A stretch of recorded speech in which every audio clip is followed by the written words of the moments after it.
Jonathan and David were best friends. It didn't matter to Jonathan that one day David would be king over Israel and take the place of his own father, King Saul. Jonathan would always do what was best for his friend because he loved David and he knew that God was with him. King Saul, on the other hand, was so jealous of David that he wanted to kill him. David feared for his life. He asked Jonathan, "Why is your father trying to kill me? And what have I done to make him so angry?" Jonathan was surprised by David's question. "How do you know my father wants to kill you? He promised me he was not mad at you anymore and would never hurt you." But David was convinced that Saul hated him. So the two of them came up with a plan that would prove whether or not David was in real trouble with King Saul. When they were done discussing the plan, David hid and Jonathan returned home to his father. And so the plan moved forward. David did not show up for an important dinner with the king and his family, even though everyone expected to see him.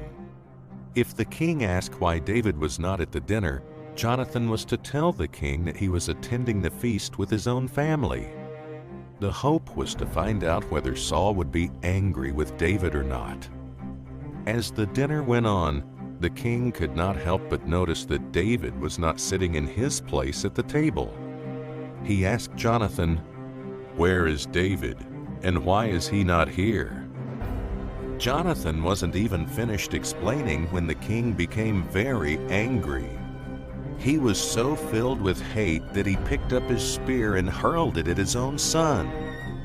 Jonathan knew without a doubt that David was in real danger. David, still hiding, waited for the signal that would tell him whether or not it was safe for him to come out. Jonathan would shoot 3 arrows close to the target if David was safe, but he would shoot them past the target if he was still in danger.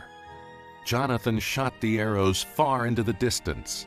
David now knew the truth. Saul wanted to murder him. As soon as he was sure he would not be seen by anyone else, David came out from where he was hiding and he fell on his face to the ground before Jonathan, filled with love and thankfulness for what his friend had done for him.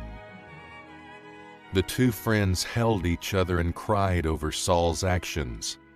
The king had not only rejected David, but wanted him killed. Now the two friends and their two families would be separated forever. David cried even more than Jonathan. So Jonathan truly loved David as his own soul. He knew that God was with David and that he would be king over Israel.